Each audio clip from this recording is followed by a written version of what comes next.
मित्रों, तंत्र दीक्षा की सिद्धि एक रहस्य जो सदियों से मुट्ठी भर साधकों तक सीमित है।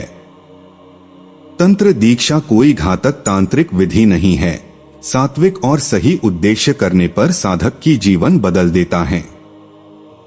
कल्पना कीजिए ऐसा साधक जिसकी साधना केवल उसके अपने भीतर सीमित नहीं रहती।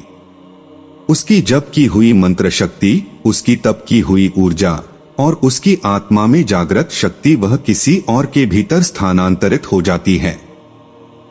और फिर वह शिष्य बिना वर्षों की तपस्या किए सीधे उसी मंत्र और तंत्र की गहराइयों में प्रवेश कर जाता है। यह है तंत्र दीक्षा की सिद्धि। साधारण दीक्षा में आप बस किसी को मंत्र दे देते हैं, लो इसे जपो। लेकिन तांत्रिक दीक्षा यह केवल शब्द नहीं, यह एक ऊर्जा संस्कार है। साधक के सूक्ष्म शरीर से प्रवाहित होने वाली शक्ति शिष्य के भीतर सोई हुई बीज शक्ति को जगाती है। यह ऐसा है मानो कोई बंद दरवाजा अचानक खुल जाए और सामने पूरा ब्रह्मांड खड़ा हो।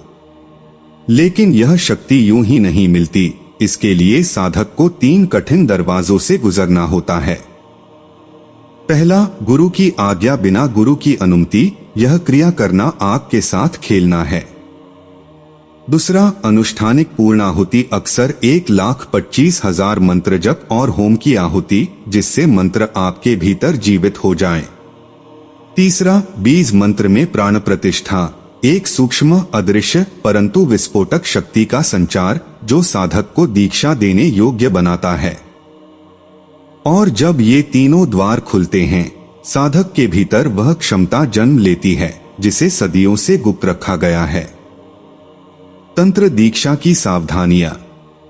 तंत्र दीक्षा यह कोई मंत्र सुनाना भर नहीं, बल्कि ऊर्जा का सेतु बनाना है। लेकिन जहां शक्ति का प्रवाह होता है, वहीं अदृश्य खतरे भी छुपे रहते हैं। और अगर साधक एक भी गलती कर दे, तो यह सेतु साधक को ही अपने भीतर खींच सकता है।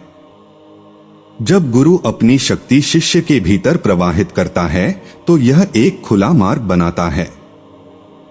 अगर शिष्य के भीतर अशुद्ध विचार, नकारात्मक संस्कार या छुपे हुए दोष हैं, तो वे उसी मार्ग से उल्टा गुरु के भीतर प्रवेश कर सकते हैं, जैसे कोई विषैली धारा निर्मल जल में मिल जाए।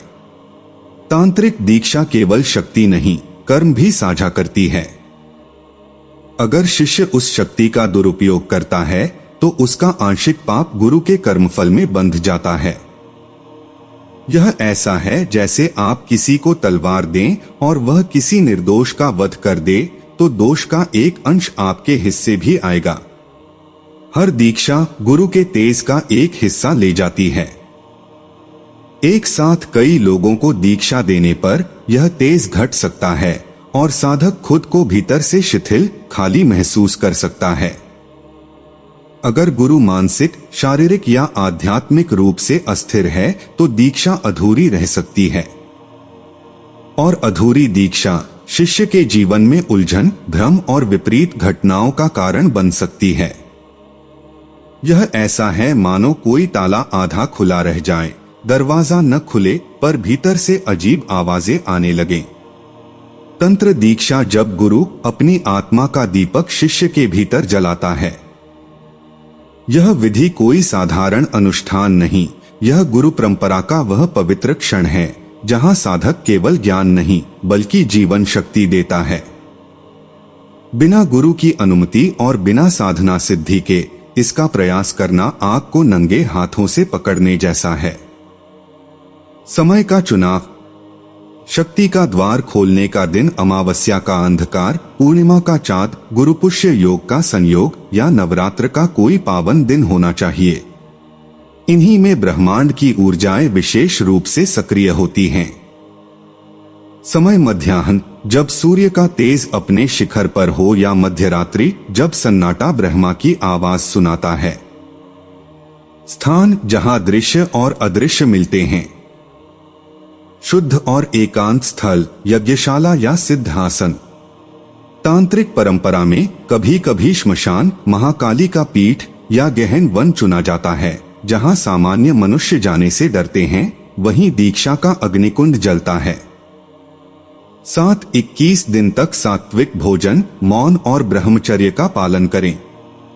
हर दिन न्यूनतम 11 माला मंत्र जप, ताकि आपके भीतर का मंत्र तेज दीक्षा के समय विस्फोटक बन सके। दीक्षा की प्रक्रिया। आसन और दिशा। ऊर्जा के प्रवाह की रेखा गुरु उत्तर की ओर, शिष्य दक्षिण की ओर, दोनों आमने सामने। गुरु कुशासन या मृगचर्म पर, शिष्य ऊन या कुशा पर बैठा हो। शुद्धिकर अदृश्य मार्ग साफ करना, दोनों के हाथ पांव और मुख गंगाजल या शुद्ध जल से धोए जाएं। स्थान पर कुशा या गंगाजल से छिड़काव, ताकि कोई नकारात्मक तरंग शेष न रहे।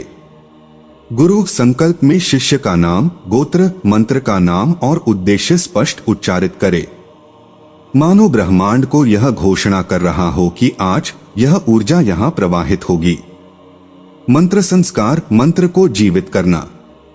गुरु अपने जपित मंत्र की कम से कम 108 बार मानसिक पुनरावृत्ति करता है। दाएं हाथ का अंगूठा और अनामिका शिष्य के दाएं हाथ के ऊपर टिकाकर ऊर्जा सेतु बनाता है।